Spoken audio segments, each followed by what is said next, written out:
Vale, Aitor, vamos entonces a hacer esta explicación, ¿vale? En un términos un poquito más específicos, ¿no? Para tu caso, pero realmente, bueno, pues respondiendo a dudas, ¿no? Entonces, sobre todo en términos, podemos empezar con las características del dolor, ¿no? Es decir, qué es lo que hace que un dolor sea mecánico o nociceptivo, ¿no? Cuando hablamos de un dolor mecánico, se clasifica a veces como eso, como dolor mecánico o como nociceptivo, ¿no? Digamos que es el dolor más conocido, ¿no? Y más casual que cualquier persona ha sentido en su vida, y obviamente todo el mundo va a sentir durante su vida, ¿no? Porque digamos que se asocia a un estímulo y la aparición de dolor, ¿no? ¿Por qué te digo que en tu caso no son características de un dolor mecánico? Porque no coincide con, sobre todo, el periodo de latencia, ¿no? Es decir, con un dolor mecánico nociceptivo, tú estimulas un nociceptor, ¿no? Un receptor de dolor, y después no queda un periodo de latencia en el que ese dolor pues tiene esas características de irritabilidad, ¿no? De que aparece y le cuesta irse, ¿no? Y luego encima pues no viene acompañado, salvo estímulos muy elevados que lo justifiquen, no viene acompañado de ciertos signos de la inflamación, como pueda ser la hinchazón, ¿no? Eh, entonces, vale, tendríamos ese mecanismo de dolor nociceptivo, ¿no? Luego otro mecanismo que tenemos, ya te digo, esta es una clasificación de tres, ¿no? De tres tipos, luego hay clasificaciones mucho más amplias, más profundas y demás, pero digamos que esta es la que lo engloba todo realmente, ¿no? Luego estaría el dolor neuropático, ¿vale? El dolor neuropático, digamos que son las características de dolor de cuando tenemos una enfermedad o un daño directo sobre un nervio, ¿vale? ¿Qué quiere decir esto? Pues que vas a notar características de dolor quemante, urente, un dolor, notar como hormigueos, ¿vale? Es lo típico de cuando nos quedamos mucho tiempo en la taza del váter y se nos duerme la pierna, por ejemplo, y se queda esa pierna dormida, ¿no? Y es por una compresión y un estímulo muy continuo sobre el nervio, ¿no? Que al fin y al cabo pues hace que, bueno, sí, pueda aparecer dolor, ¿no? En ese momento y que la pierna se quede como dormida, ¿no? Eso sería lo más parecido a un dolor neuropático, ¿vale? Que puede ser que en algún momento hayas tenido características de este dolor también, ¿vale? Y luego tendríamos las características del dolor nociplástico, ¿vale? Que sobre todo son esas características en las que va a haber tanto dolor mecánico nociceptivo como dolor neuropático, ¿vale? Pero sobre todo no se va a acabar de explicar con claridad cuál es el tipo de dolor, ¿vale? Y todas las características que encontramos en tu caso no van a explicarse solamente por mecanismos nociceptivos de señal y aparición de dolor, ni tampoco por una posible enfermedad, compresión, elongación o daño sobre el nervio, ¿vale? Entonces, el nociplástico normalmente es lo que se asocia más con características de dolor crónico y con procesos de sensibilización central, ¿no? Después, la realidad, la mayoría de las veces es que casi nunca podemos clasificar a una persona solamente en una de estas tres características, ¿no?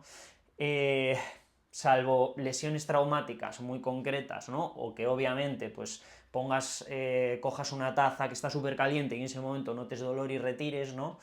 En ese caso sí sería un dolor nociceptivo, ¿no?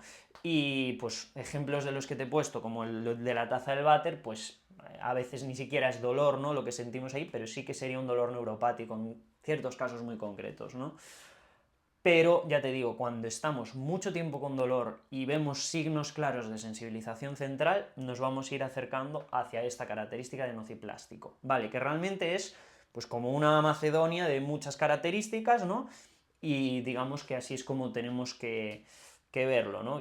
Por eso muchas veces pues cuesta localizar el dolor, tiene características que cuesta describir, ¿no? No sigue un trayecto, siempre una distribución muy definida, ¿no? Es decir, no sigue, por ejemplo, la dirección de las ramas de un nervio solamente o de una zona de la piel, ¿no? Sino que, bueno, tiene esas características de que es cambiante, es difuso, ¿no? Muchas veces es profundo, otras veces es superficial, y eso es lo que nos lleva a una clasificación de este tipo, ¿no? Y a decir que un dolor no es algo mecánico, a pesar de que pues evidentemente un estímulo mecánico lo pueda exacerbar, ¿no? Porque a pesar de que ese dolor, evidentemente, pues haciendo un estiramiento, ¿no? Lo que me comentabas, empezó a empeorar durante unas semanas y demás, ¿no? Antes de que empezásemos a trabajar, ¿no? O mismamente estas semanas que hemos estado trabajando y hemos estado tanteando la capacidad de tu sistema nervioso al final, ¿no? De tu rodilla, para tolerar esa carga, y la ha empeorado, ¿no? Evidentemente eso es un estímulo mecánico que induce esa respuesta, ¿no? Pero eso no quiere decir que sea un dolor mecánico, ¿vale? Sino que el nociplástico o, sobre todo, el mecanismo de sensibilización central del sistema nervioso es...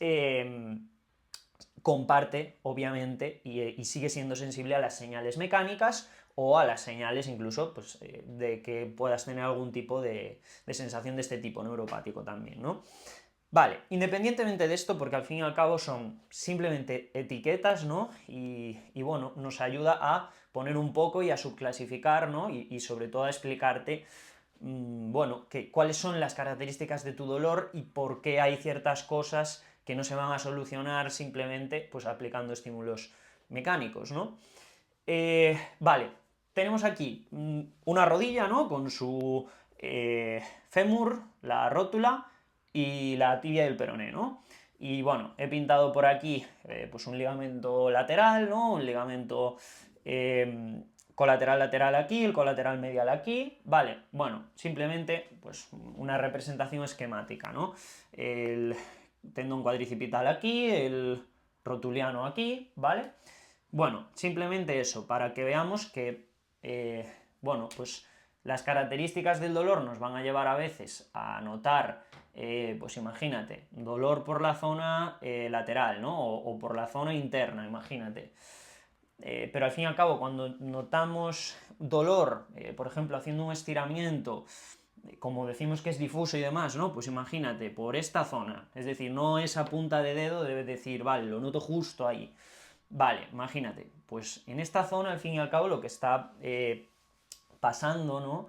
Es que pues hay un receptor, ¿vale? Una terminación nerviosa libre. Los receptores del dolor normalmente no son una célula específica para recepcionar el dolor, sino que es una terminación nerviosa libre, es decir, una terminación de las dendritas de una neurona, ¿vale? Aquí tenemos una neurona con su cuerpo, su núcleo, su axón y las dendritas. Y aquí te hago zoom en la dendrita para que veas pues cómo sería una dendrita con un receptor de membrana, simplemente, ¿no? Es decir, lo negro aquí es la dendrita y aquí estaría el receptor de membrana de la dendrita, ¿vale?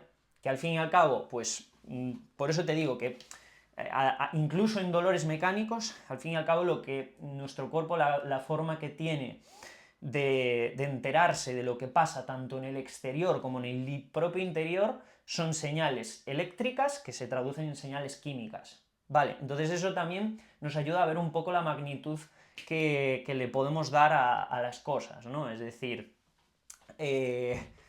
aquí te hago un esquema de una célula, ¿vale? Que lo podríamos trasladar a lo que pasa en una neurona, ¿vale? Pero bueno, este es un esquema más general de la célula estándar, ¿no? Imagínate, pues una célula en la piel o una célula, lo que decíamos, en el tendón cuadricipital o en esta región de la rodilla, ¿no? Al fin y al cabo, cuando hacemos un estiramiento, ¿vale? Va a haber células que reciban ese estiramiento a través de una señal eléctrica, ¿vale? Aunque sea un estímulo de estiramiento, ¿sí? Lo que va a pasar realmente, cuanto más zoom hacemos, es que los átomos, aquí tengo un átomo representado, ¿vale? Los átomos que conforman las moléculas que conforman la célula, ¿vale? Ante ese estiramiento, un átomo, pues en función de si tiene más o menos electrones en su corteza exterior, ¿vale? Si pierde electrones que tienen carga negativa, ese átomo se va a convertir en un ion con carga predominantemente positiva, ¿vale? Que le llamaríamos a eso un catión, ¿vale? o si gana electrones, es decir, gana carga negativa por aquí, ¿vale?, en su corteza, va a tener una carga más predominantemente negativa, por lo tanto se va a convertir en un anión, ¿vale? Entonces, en función del estímulo que damos desde el exterior, por ejemplo, con un estiramiento, ¿vale?, vamos a estar afectando, vamos a estar introduciendo una carga, ¿no?, desde el exterior, pues ya sea con un estiramiento, ya sea con la aplicación de frío, de calor, ¿no?, vamos a estar alterando el potencial de carga que tienen esos iones, ¿no?, y sobre todo poniendo ese estímulo en consonancia con el potencial de membrana que tiene la membrana celular, ¿vale?, tanto de una célula de la piel o del tendón, un tenocito, un queratinocito, ¿no?, de la piel, un tenocito del tendón, lo que sea, o de la membrana de una dendrita, de un receptor de dolor, ¿vale?, nosotros alterando la carga estática, ¿sí?, que tiene esto, se va a producir una señal, ¿sí? Entonces, estiramiento, volvemos al estiramiento del tendón o de la región de la cápsula lateral o interna de la rodilla, ¿no? Generamos un estiramiento y desde ese estímulo de estiramiento estamos alterando el potencial de carga que puede tener este nociceptor, este receptor de dolor, ¿no? Cuando alteramos o cambiamos la carga, dentro del receptor que hay en esa membrana, se produce un proceso de mecanotransducción, es decir, se genera una señal eléctrica a través de la diferencia de potenciales eléctricos que hay, ¿no?, y se activan unas señales químicas, ¿no?, que son los segundos mensajeros. Básicamente, en la neurona, eso se va a traducir en un potencial de acción, es decir, una señal de entrada hacia nuestro cerebro, ¿no? Primero hacia la médula espinal, después hacia el tronco del encéfalo, después hacia el cerebro, ¿no? Eso es un poco lo que te explicaba en los vídeos que te mandé al principio, ¿no?, para entender un poco cómo funcionan las carreteras del dolor y demás, ¿no? Entonces, digamos que en todo esto yo lo que te quiero dar es la magnitud de, vale, aunque yo provoque dolor, ¿no?, o mi sistema perciba dolor, más bien, pues haciendo un estiramiento, ¿no?, realmente lo que está pasando detrás de todo eso es esa interacción de carga eléctrica, ¿no?, y de señales químicas, ¿vale? Entonces, esto es importante desde el punto de vista en el que, bueno, tenemos que saber que estos potenciales de acción que suben por medio de las carreteras del dolor, ¿vale?, pueden verse sensibilizados, es decir, pueden verse muy aumentados y tanto en su número de emisiones como en su velocidad de conducción, cuando tenemos esos aspectos de sensibilización de las carreteras del dolor que habíamos hablado, ¿vale? Entonces, por esa parte te quería responder respecto al tipo de dolor, ¿no?, pero también respecto a por qué te digo que no es mecánica, no son características mecánicas las del dolor, a pesar de que, evidentemente, coexisten todas estas características. Vale.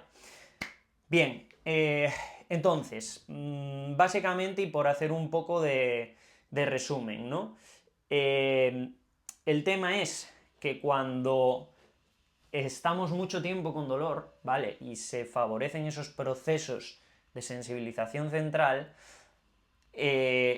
los receptores que va a haber en esta membrana, digamos que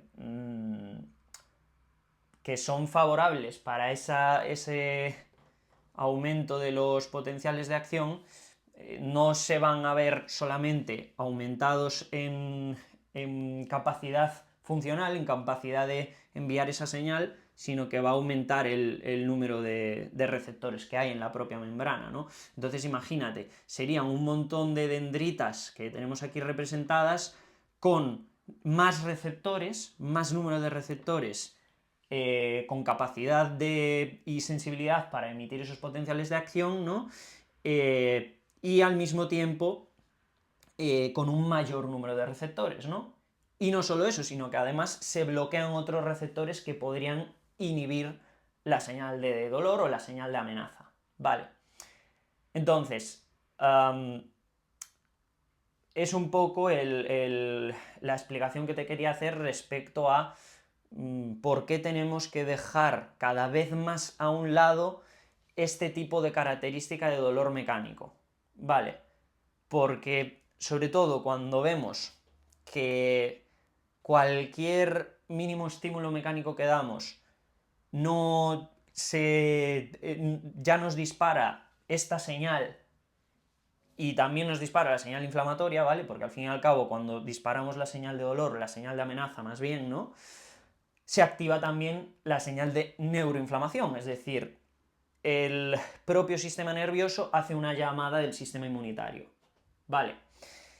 Y bueno, el concepto de neuroinflamación realmente no es llamada del sistema inmunitario, sino más bien que el propio sistema nervioso y la propia neurona, ¿sí?, tiene capacidad de liberar ciertas proteínas y ciertas sustancias a la zona de dolor, ¿vale?, que van a sensibilizar más esta vía, ¿sí?, y después sí hacer un llamamiento del sistema inmunitario para que acudan células del sistema inmunitario, ¿no? A pesar de que pues realmente ya no haya un daño real que resolver ni nada por el estilo, ¿no? Luego está el tema del cartílago, que me lo habías comentado, ¿no? Es decir, nosotros por estas zonas de aquí, ¿no?, entre el fémur y la tibia, y entre el fémur y la rótula, por ahí debajo, ¿no?, tenemos cartílago, ¿vale? Digamos que es un tejido de sostén y sobre todo para evitar la compresión y sobre todo la fricción entre esas carillas articulares, ¿no? Lo que te decía antes por audio, realmente cuando nos ponemos a hacer resonancias a la gente que está sana y no tiene ningún tipo de dolor ni nada por el estilo, se ve que es ley de vida que ese cartílago se vaya perdiendo, ¿vale?, y se vaya desgastando, pero realmente no, eso no tiene que traducirse en dolor, ¿vale? Y además, en tu caso, aunque eso, que ya te digo, no se traduce en dolor, porque es que el cartílago, imagínate, voy a hacer la rodilla ahora desde aquí, ¿no? Imagínate que está la rótula aquí, ¿no? Y por aquí tenemos cartílago, ¿no?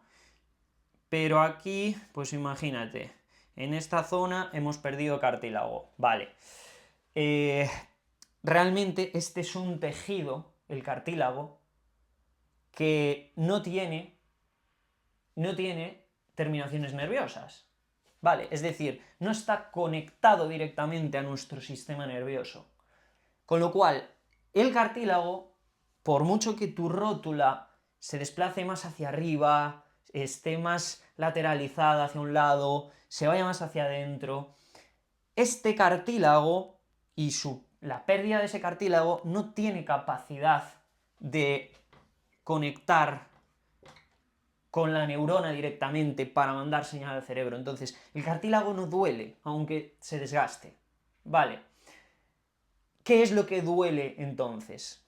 ¿Por qué se genera ese dolor, además que es difuso, lo que decíamos antes, ¿no?, profundo, difícil de localizar a punta de dedo? ¿Por qué se produce a pesar de que no tenga conexión directa con la neurona y con el cerebro, ¿no? Vale, pues se produce por lo que te decía antes, por los mecanismos de neuroinflamación que se desatan desde los tejidos que están cerca de ese cartílago, ¿no? Principalmente es la cápsula articular, ¿vale? La cápsula sí que tiene muchos receptores y está conectada con las neuronas y con el sistema nervioso central ampliamente, ¿no? Con la cápsula, los ligamentos, los tendones, ¿vale? El propio hueso, evidentemente, también está conectado, ¿no? Entonces, si el cartílago se pierde por completo, ¿vale? Ya hay cero cartílago en una región, ¿no? Y llegamos a dar estímulo al hueso, ahí sí que podría ser que ciertas fricciones, ¿vale?, puedan llegar a generar dolor de tipo más mecánico. Pero no es tu caso, porque en tu caso sale claramente en la resonancia la descripción de que es muy leve el desgaste que hay, entonces no tiene esa capacidad de generar dolor por sí mismo, ¿vale? Por eso te digo que las características de tu caso son ampliamente enfocadas a esto.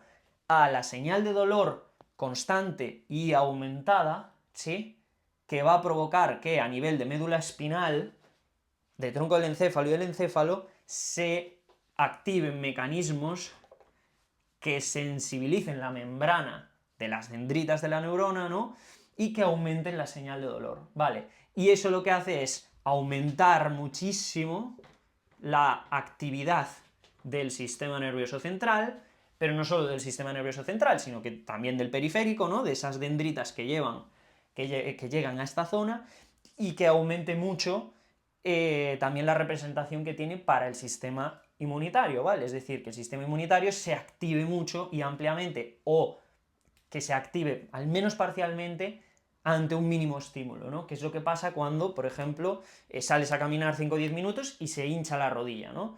A lo mejor se hincha, pero no se pone roja ni se pone caliente, a lo mejor.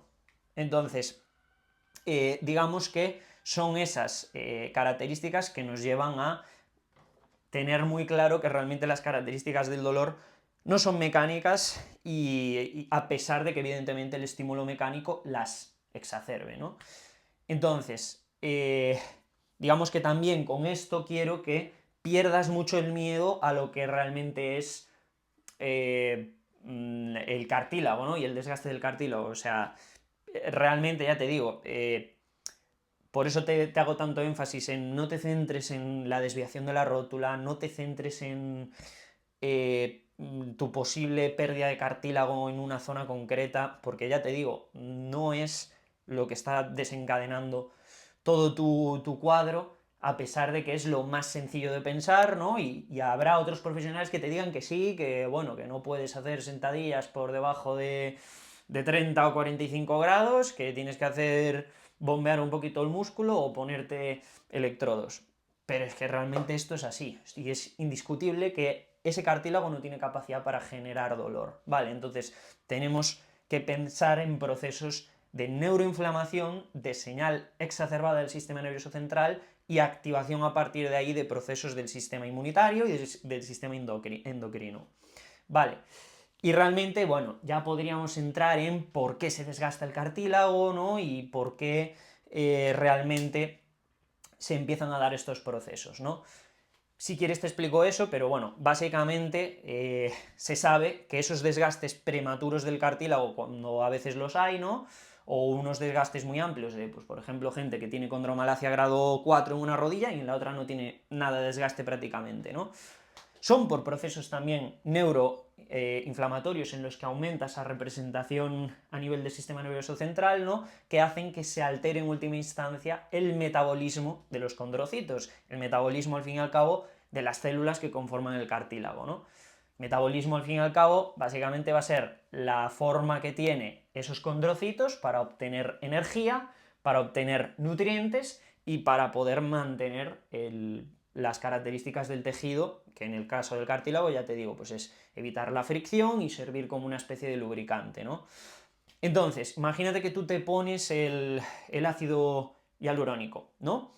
El ácido hialurónico normalmente lo que va a hacer es ocupar todo ese espacio en el que hay cartílago o en el que antes había cartílago, eso en función de la persona, ¿no? Y va a estar dando una señal química, ahí al fin y al cabo. Vale, entonces, hay gente a la que le sienta muy bien el hecho de ponerse el ácido hialurónico, ya es lo que te había comentado, sobre todo le sienta muy bien a gente que ya lleva mucho tiempo con... No mucho tiempo, perdón, que tiene mucho desgaste, ¿no? Y en el que realmente sí puede haber ya un estímulo mecánico, hueso contra hueso, ¿no?, y eso esté generando ya dolor, ¿no? A esa gente le suele sentar bien durante un par de meses aproximadamente y luego vuelven a las mismas características, ¿no? Pero más allá de eso, en tu caso, aún así, puede ser que te siente bien ponerlo durante un tiempo, porque en cualquier caso vas a estar con la señal química que da el ácido hialurónico, puede ser que disminuya la actividad de esos nociceptores, ¿no? ¿Qué pasa? También puede ser que no, y también puede ser que la aumente, que eso es lo que no te suelen contar, ¿no? Es decir, ¿puede ser que te pinches y que estés peor? Sí, también puede ser.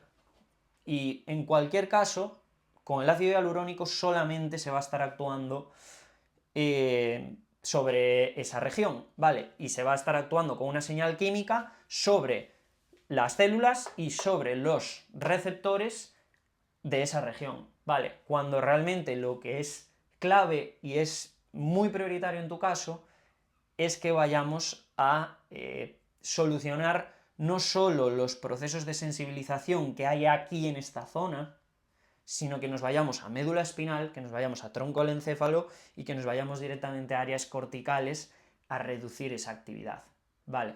Por eso te hablaba antes de los ejes de estrés, el equilibrio simpático-parasimpático, ¿vale?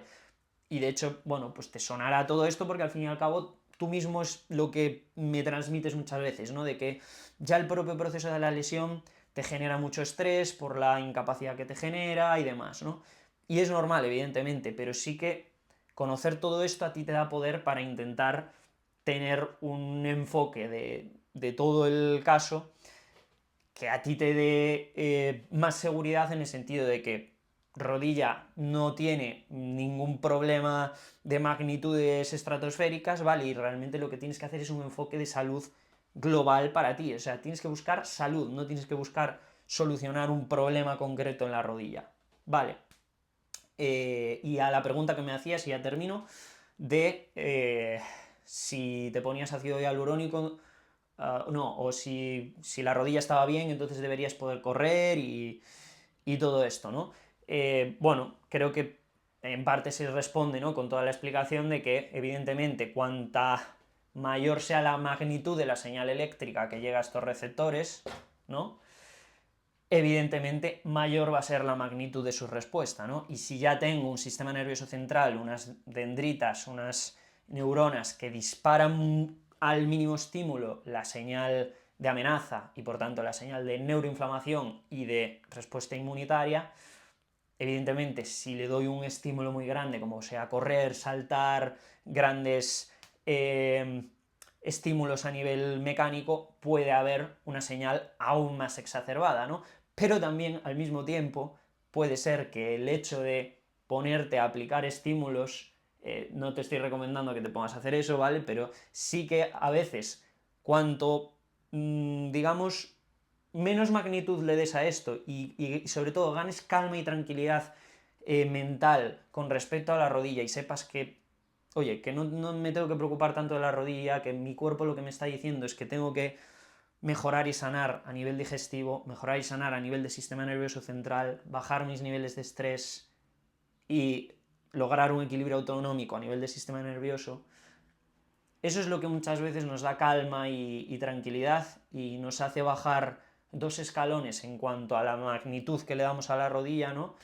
Y a veces el exponernos a tareas que nos parecían imposibles puede ser beneficioso a la hora de desensibilizarnos con algo, ¿no? Entonces, no quiero decir que tengas que ponerte a correr, ni a saltar, ni a hacer sentadillas con 50 kilos profundas para desensibilizarte, pero sí que vayamos a buscar estrategias, ¿vale? Que nos vayan dando ese progresivamente quitarle mucho peso a la rodilla, porque realmente tiene muy poco y cada vez menos en todo este proceso que estamos haciendo. Vale. Bien, espero que se haya entendido, si no, lo vamos hablando.